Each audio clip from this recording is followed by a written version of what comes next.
Well, I'm just coming off of my retreat vacation with my best friend, so I have to be really disciplined right now because I got a lot of insight off that retreat, and I want to vomit it all onto you. But I couldn't help but take what I noticed, sort of a rip from the headline moment. We're in the Olympics, right? Well, it just finished up. But all of that reminded me of something Malcolm Gladwell had done, in, if you're a podcaster, his revisionist history. They had looked at the joy that the medals bring. First little trivial piece of fact. Did you know who added the idea of silver and bronze medals to the Olympics? Herod. Herod the Great that tried to kill Jesus. He's the historical figure that said there should be something for second and third place. I always think of that when I see someone getting one going, oh, the sociopath Herod came up with that idea.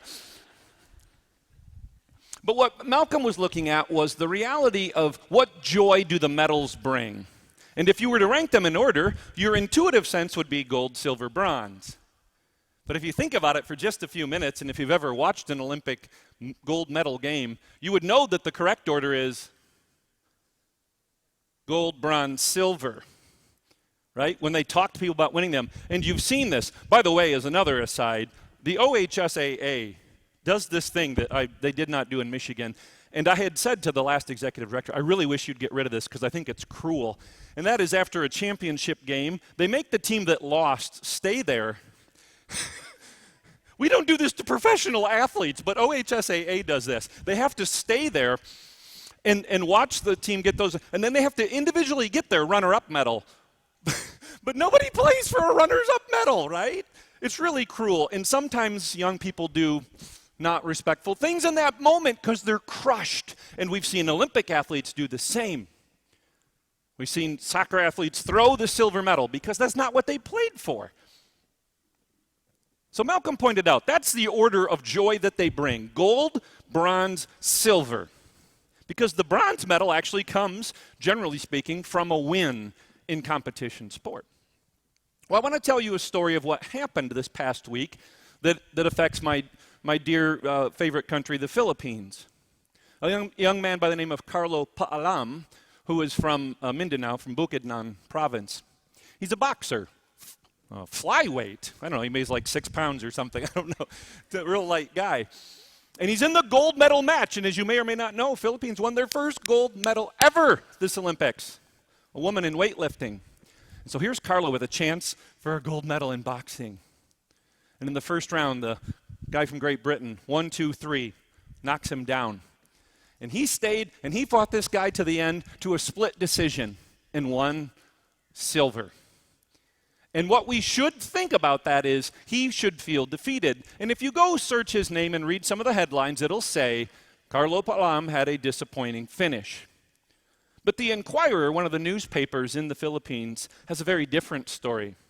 Paalam wins silver, guarantees family will not be poor anymore.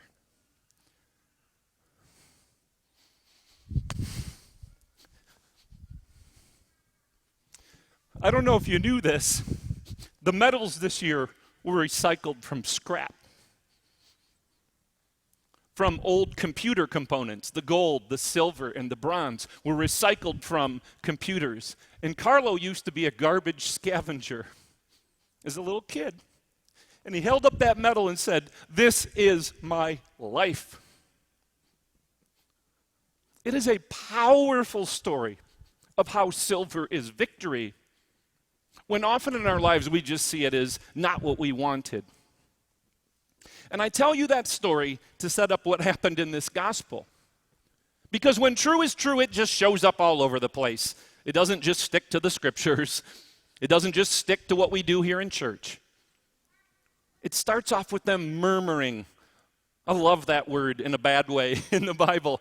It's always grumbling. It's always obstinate. Well, I think once in the Psalms it's the wise man murmurs wisdom. But by and large, bad things happen when people murmur.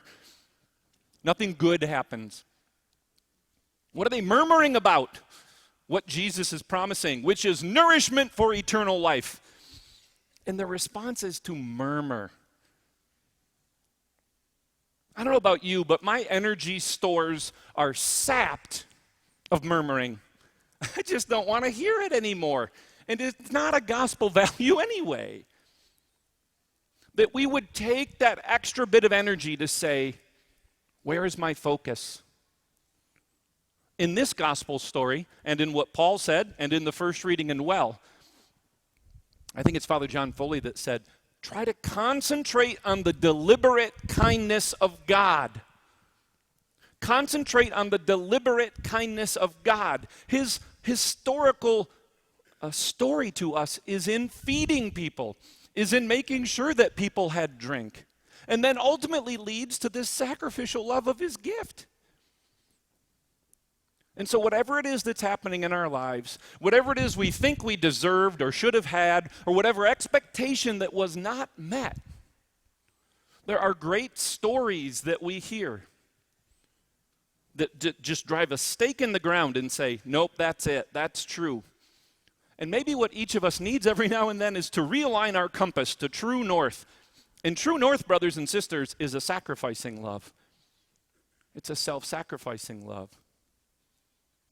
And so while many in this Olympics won a silver medal and were disappointed, at least one won a silver medal, and it changed his life and his family's life. He could have murmured about it. He'd be in great company. Statistically speaking, more people murmur with a silver than celebrate. I read his story, and it called me back to true north. It called me back to, what is the sacrifice? Let us concentrate on the deliberate kindness of God. So then what is our response? Well, first it's to receive this living bread that the reasonable people of Jesus' time murmured about, that we will receive it in just a few minutes. But then, as Parker read so well from the letter to the Ephesians, be imitators of God. Live in that love. And that love led to the sacrifice of Christ.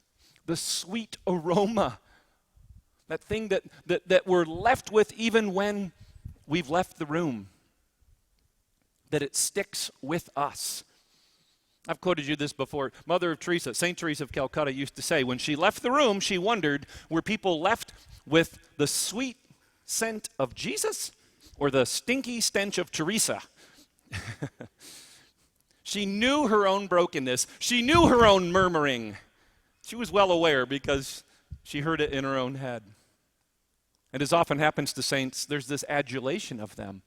And her hope and prayer was, as I leave, let the sweet scent of Jesus be what's left in their nostrils, in their soul.